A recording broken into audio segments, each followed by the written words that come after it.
Hey everyone, welcome back. Welcome back to Hack Gujarat and pre-hackathon sessions. Today we are on MS Inspire, and today we'll show you. Today we have Veliswa, who is from AWS, and also with the other co-organizers Priyank and Dave. She will teach how was her journey from being a AWS hero with serverless on AWS. So without wasting any more time, I'll just hand it over to Veliswa. Hey, Veliswa. Hi everyone. Hi everyone. Thank you so much for hosting me, and thank you for inviting me here. It really means quite a lot to me. So I'm going to start first on the AWS Hero journey, and then we'll move on to a very high-level view of the serverless app that I built recently. What we actually wanting to do with that is look at what actually is under the hood on the app, and then just go through the services from AWS that support the app that I built. So a little bit about me. I am Veliswa Boya. I'm a cloud engineer. I work for a bank here in South Africa. I've been in IT for about 20 years now, so I've been around for a while. I did mainframe development for about 10 years or so. That's where I started out. And then I moved to systems and business analysis for about 6 years. And then I did about 3 years of solutions architecture. It was during my time of moving into solutions architecture that I was introduced to AWS and the whole cloud, everything. It just started becoming quite a thing over here where I am. Where I worked at the time, they just adopted a cloud strategy and signed a contract with AWS. But also at the same time, I was also looking to see what else can I do. I think you'll see I've done quite a couple of role changes. I've always looked for that one thing that's going to make me stand out. What can I do? What's the next thing? Because you always want to differentiate yourself. We all know what it's like in the tech industry. You always have to differentiate yourself. So cloud became the thing and AWS became the thing. So I've been a cloud engineer for about 2 years. Well, at the beginning, it was all very self-taught. Did my own lessons, drove myself, my preparations for the exams. It was all self-driven. I've been with the bank where I am now for almost 2 years. That's where I got my first opportunity to be a full-time cloud engineer. I'm 3 times AWS certified. Solutions architect was my first one that I got in 2017. It's due for renewal soon. And last year, I got the developer associate. And then this year, last month, actually, I got the SysOps administrator associate. In May of this year, I was introduced as an AWS community hero. It's still my proudest recognition, and it's a huge recognition. And I'm one of only 3 heroes in Africa so far, and the only woman, first woman from Africa to be named a hero. So it means quite a lot to me. So what actually led to this entire community hero nomination? I'm just going to talk through some of the highlights of things that I've done within the AWS community that I think contributed to the nomination. So I'm not, sorry, let me just go and get there. Let me just go and get there. I like to talk through this one here. I'll be there just, no.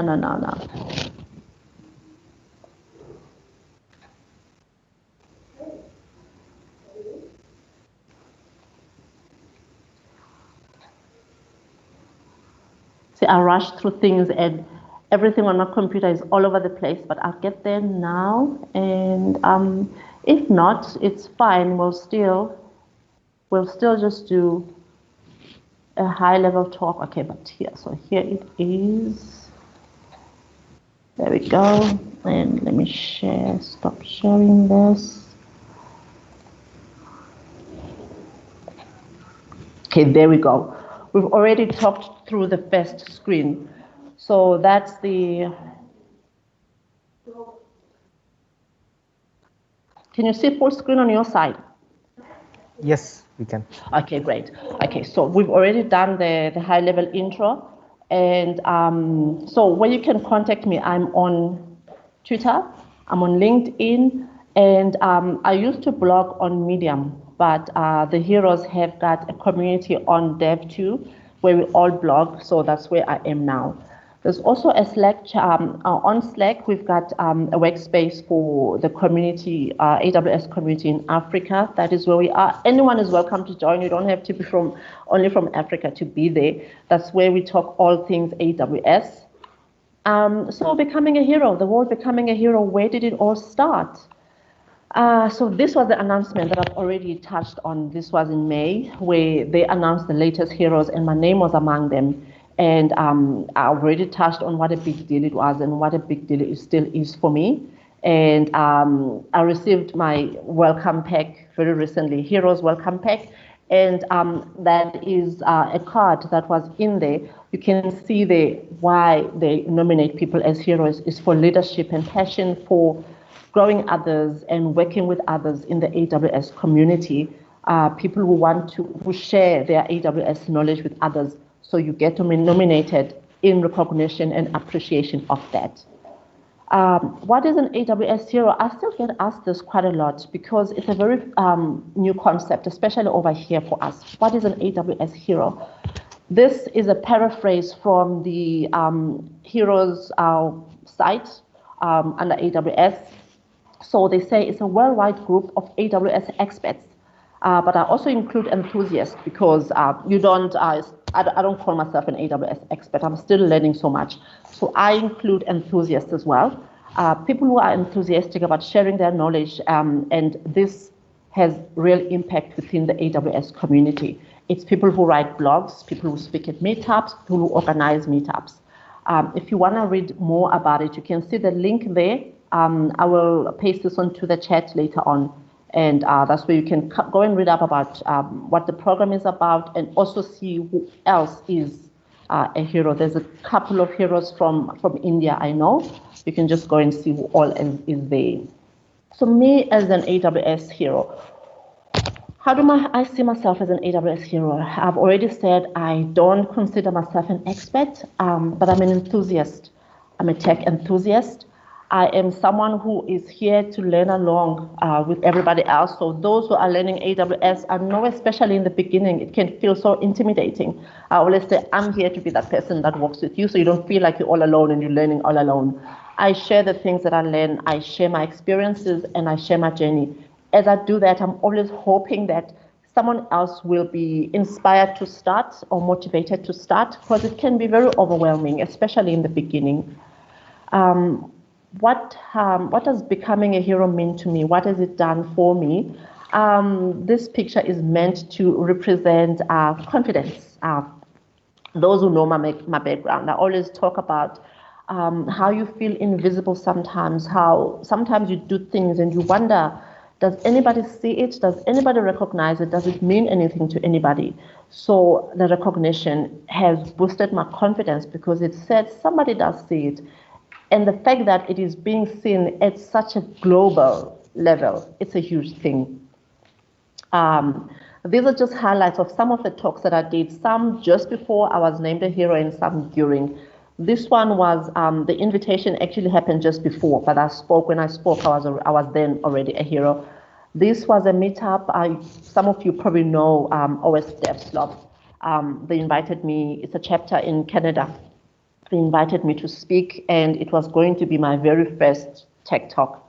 And I spoke on logging and monitoring on AWS. So it was a lot of CloudWatch, CloudTrail, AWS config talk. I think it was another confidence booster because it was the first time I was doing a technical talk. This was in Canada about 2 months ago. What was awesome is that talk actually made it to a review of a publication. I think these guys are in Washington. They came across the talk and they reviewed it, and I'm included there. It was on how data can help the fight for data ethics. And they were focusing on CloudWatch because CloudWatch is the telemetrics repository. And just the services on AWS that will help with this. I thought it was quite nice to get the recognition and the review. I've been invited to speak at Serverless London user group. I think this was in July. It was really awesome. All the speakers that day, I think except one, were all AWS heroes as well. So it was really awesome to actually finally get to meet them and interact. behind the scenes, before the talk. It was quite awesome. And so Honeycode, I'm sure you know of the Amazon no-code service, Honeycode. It was released, I think this was in June or maybe July as well. And because I'm not a full-time developer, I'm always drawn to all these services that are for people who are like me, who aren't full-time developers. So this was released, and I think exactly the next day I went and I played around with it, and I wrote a tutorial on how to interact with Honeycode, and I just posted it. And the post did so well that Jeff Barr picked up on it, and it was a whole thing on Twitter. So this was quite nice. Recently, I did mention earlier on that I passed my SysOps Administrator Associate. I was so scared to approach this exam because everyone talks about how technical it is. And I always think, oh, I'm not technical, am I going to pull it off? But I prepared for it, and I went, and I passed first attempt. And so this was me then finishing all the associate level certifications. And I just went and wrote about my experience, preparing for each, what it was like, the experience with each, the motivation behind each, and that's the blog that I've written about it. And so what's next for me? So the Heroes program, we're still trying to grow it, and trying to find people, especially diverse, from different parts of the world. And it's also, this talk is just a call, to put yourself out there and not be so, it can be very intimidating. I always talk about this, just put yourself out there. You never know where it might lead. And you all might know about the recently launched community builders. That's also still looking for a lot of members. I will post this link as well on the chat. Look it out, check it, and then see maybe it might work for you and something you might be interested to go into. And yeah, we're trying to grow the community. And I think also this hackathon and this talk, all this, the event that we have here is really helping towards that. And that's why I think it's so awesome. And that's why for me, it's so awesome to get to be a part of this. And I think that's it on the Heroes talk. And if there are any questions, I can take them now, or we can move on to the serverless talk. Right now there are no questions, but I think we can start. You can start your next session, and I'll gather if there are questions for previous one. Okay, great, it's fine. So let's go on to the serverless app, and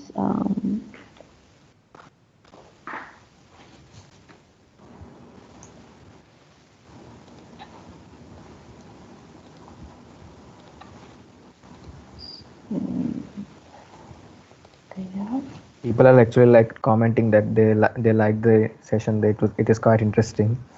Oh, thank you so much. So are you all seeing this full screen, right? Yes. So I do this thing where I go and speak at things and I forget to do full screen. People are trying to read and they can't see. So I ask now. I don't know why I always do that. So building a serverless web app on AWS. So the story behind this is going to be high level. I'm still learning a lot of these serverless services on AWS. I'm not a full-time coder, but I'm teaching myself code because there's just so much that I still want to go and experiment with. So this is going to be very high level. The main focus on this, I want to learn Amplify. And I found this is from a tutorial. So I've followed steps on a tutorial, and it helped me build this app. But the main thing, the reason I use the tutorial is that it was showing how to integrate to Amplify, and that was the bit I was always trying to, learn and everything. And I think because I always have this, I'm not a full-time coder thing, I keep myself away from things, and this helped me just dip my toes in. And from here on, I can just try few things. So this is the serverless web app that I built on AWS. Serverless is it's a section of AWS that really interests me. So if you were to ask what part of the cloud or AWS is for you, I'd say serverless, and then I'd say security. So those two are the sections that I try and follow very closely. So That's what we're going to go through. Why serverless? Then we're going to look at the architecture of the service, and then we'll touch on each of the components that built this app. And yeah, I think there'll be links that I will share with you as well if you want to just go and check out later on. So why serverless? The awesome thing about serverless is that there is no provisioning of infrastructure. So as developers, you just focus on building the business logic. There is built-in scalability, and cost is very reduced because you pay per use. If your code is not running, you're not paying. It's not like when you go into provision an EC2 instance and it's sitting there idling, waiting for the application to run. As long as it's idling, you're paying for that. With serverless, you pay when your code is actually executing. It also allows for quick deployments and quick updates. I couldn't believe how quick it was to deploy onto Amplify with just a few clicks, and my app was there. So this is the architecture of it. So this would be the client here interacting with it. The static components of the app are hosted on Amplify. I've built an app before where the static components were hosted on S3, so this just would be another option. Authentication is done on Amazon Cognito, and I've got the API gateway for my API calls, for dynamic API calls over HTTPS. I've got a Lambda behind the API gateway, and there is DynamoDB as our storage. You'll see later on when we go through everything, the storage. Oh, okay, I'm going to give you the link of the address of the app, then you can just look at it quickly, and then you'll see where you go and book a ride. Whatever you book, it would be stored on that DynamoDB. So that's what Lambda does. Lambda does the storing of the ride that you've requested and onto DynamoDB. So I'll post this on the chat. That's the address of the app. That is what Amplify will issue to you. I've got a custom domain on Route 53. I will link this app to that domain at some point so that I can have a more user-friendly name for the app, the web address for the app. So Amplify, what is the thing about Amplify? What does it provide you? It's full stack serverless web app hosting. It's Git-based workflow. It provides you with that. There is continuous deployment. It's either through GitHub, Bitbucket Cloud, GitLab, and AWS Code Commit. For this exercise, we're using AWS Code Commit for the continuous deployment bit of it. There is SSL security for the application is on by default, and that's the awesome thing about it. So there were 4 steps that are followed with this deployment onto Amplify. We connected the repository to Amplify, which Code Commit connected to Amplify. We added a repository branch onto Amplify. It's the master. So if you see here, this is referencing the repository branch. We define build settings, and then you define the service role. The service role allows Amplify read-only access to the repository. That's all it's for. So read-only access. Sorry, everyone.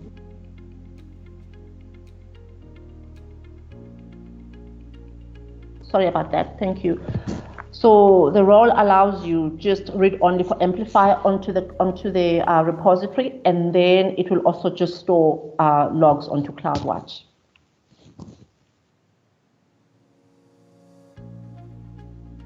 Okay, so I thought here we'll just look quickly at this role and see what it actually, just to go through the policy and see what it actually provides you. That's the role that is attached on, that allows Amplify this access that I've just mentioned. This you would see on the console, that's the name of the role, and that's the policy that's attached. We're going to now go and look and see what's defined in this policy. So like I just mentioned, that's the summary of it. It does CloudWatch logs, writing of CloudWatch logs, and then it does read only from code commit, and that is the actual policy itself. You can see very simple. It allows creation of the logs and writes of the events. And it also allows read-only, so it's just a pull from code commits. The next service that we're going to look at is Amazon Cognito. Amazon Cognito is for authentication for your users onto your app. Now, what's awesome about Amazon Cognito is that it allows you to create user pools, and these are directories that provide sign up and sign in options for users of your app. It also allows identity pools, and this is where you can actually define temporary credentials that will be granted to users that need to access AWS services. So it could be a guest or a signed-in access. It has a built-in and a very customizable web UI, and it allows for social sign-in with your Facebook, Google, Amazon, and you just allowed Apple, and sign in with SAML identity providers.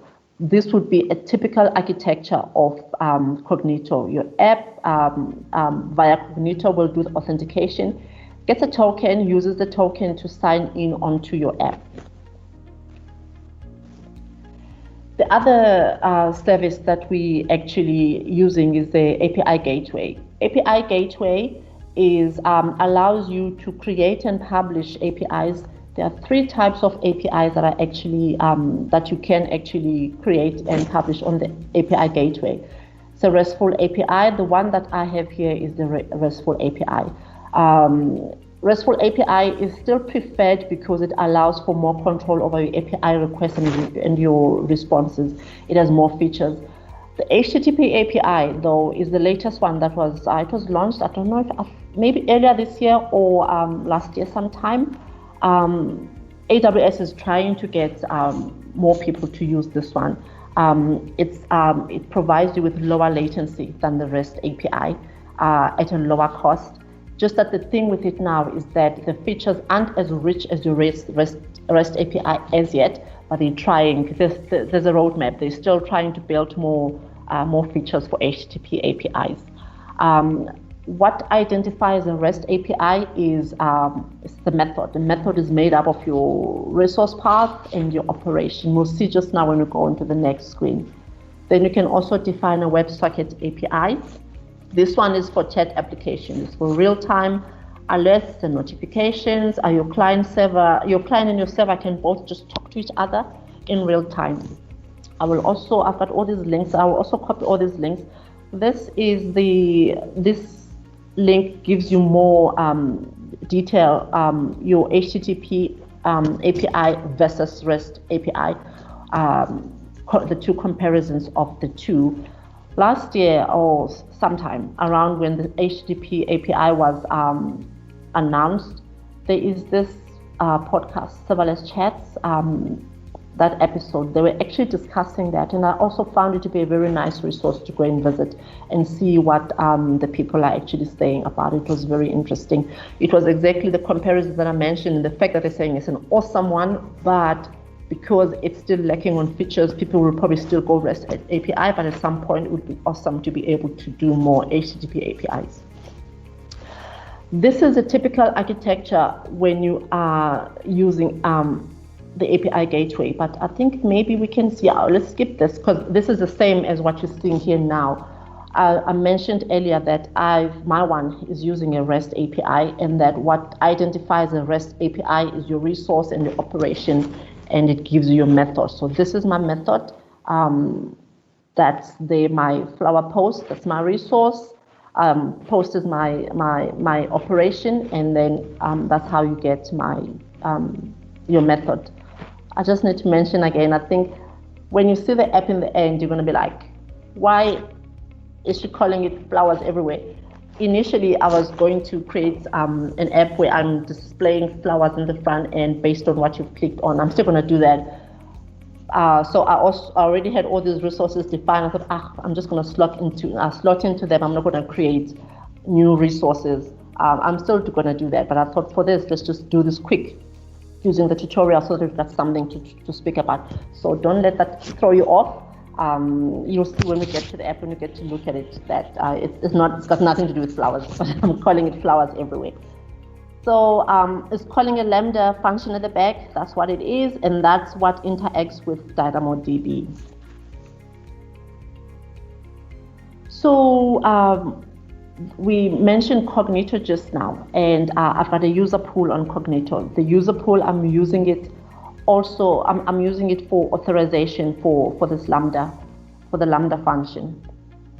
And Lambda, so this was the first serverless service that I actually introduced myself to when I was starting to experiment and play around. What makes up AWS Lambda? AWS Lambda is a serverless compute service. All you do is bring your code, and AWS takes care of everything else. You don't have to provision infrastructure. You don't have to worry about scaling. You don't have to worry about patching.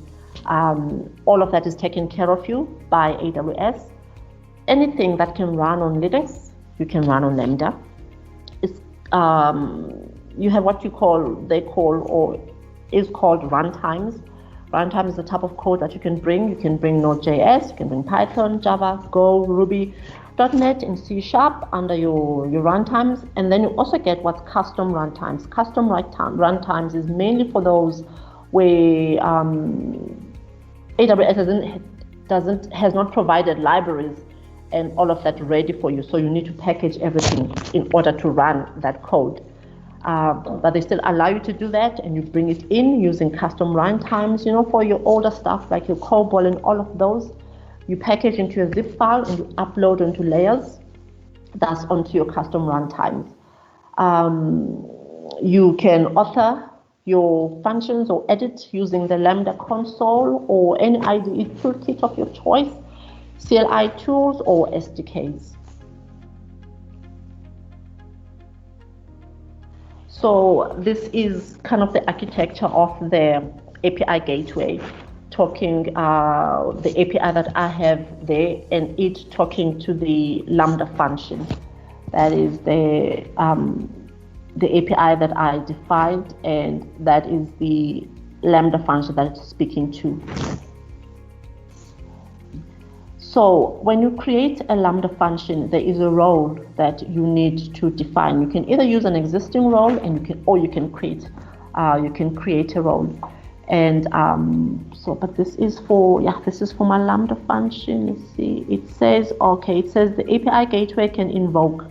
So this just gives the API gateway access to invoke the Lambda function. That is then attached onto that goes with my API. Yes, so that is that there. That is what I created. And let's just go back. This is the role. I'm just looking at the role just to see if we're looking at the right thing. Yeah. So this is the role that I've created for the Lambda function. The role that's created for the Lambda function just allows Lambda basic execution of the function. And I mentioned earlier on that we're adding items onto the DynamoDB table. So I had to create an inline policy to allow for this as well. This other one is an AWS managed policy. Hope I've got, so this is it. Is it over 2 screens? Yeah, so this is the Lambda execution role, just the policy. It's very straightforward. It create your logs, and then unless there is a bit that's, let's see. There might be a bit missing here, but it will create the logs, and it will just do basic execution of the Lambda function. That's what the role does. And then the last service that we mentioned is the DynamoDB. So this is your NoSQL database on AWS. It's fully managed.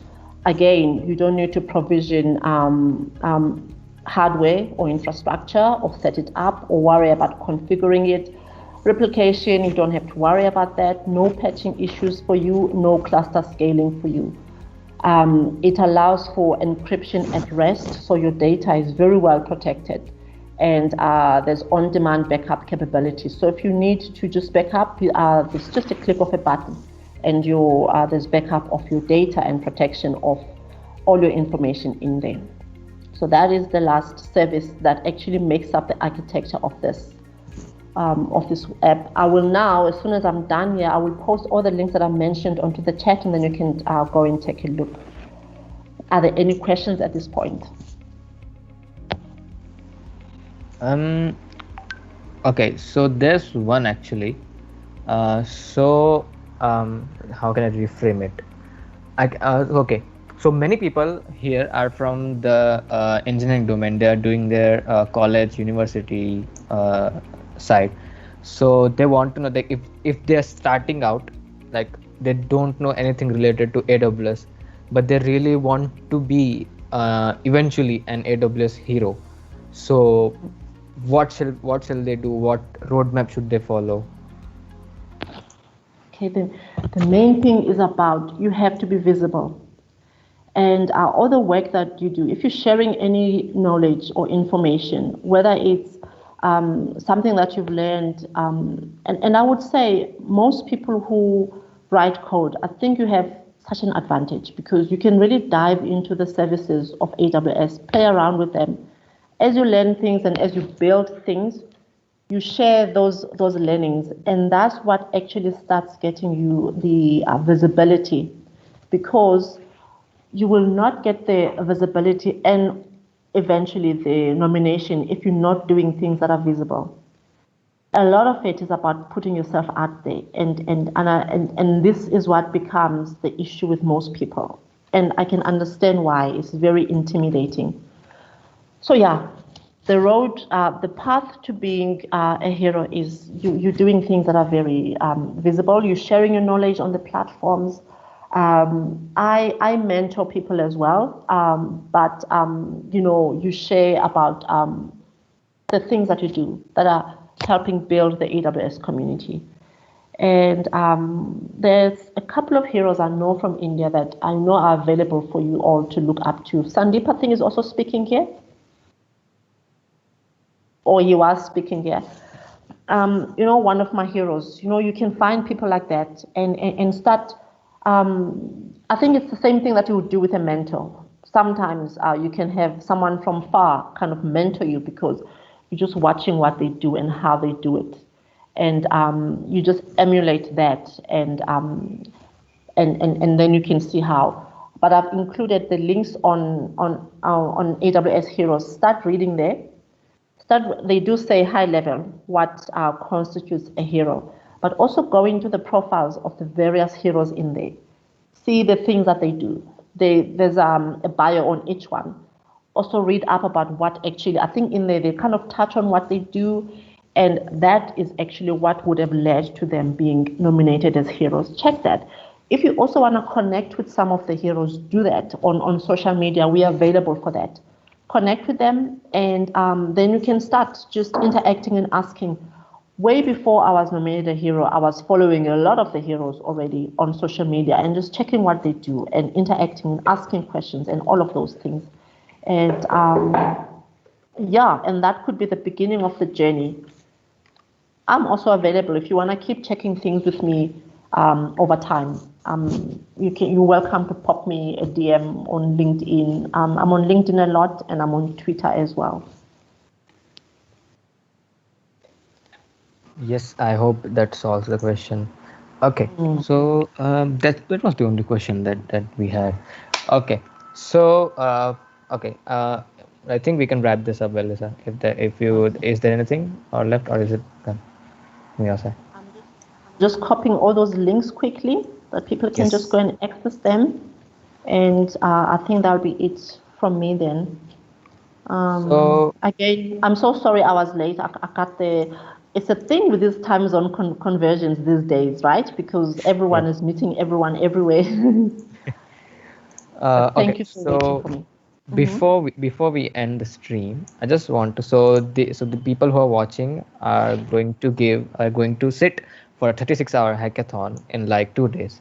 So would you give them any suggestions like how to start? Because if we have 36 hours, they may have so many ideas, but the thing is are you able to showcase that idea perfectly in those 36 hours time span? So do you want to give any suggestions to our viewer? For me, based on experience and what I've seen, it's always been the simple solutions usually are the ones that actually end up getting end up doing well. Also because you don't have a lot of time, you don't want to build something that's complicated and that is difficult to speak on. So for me, it would be simple but with impact.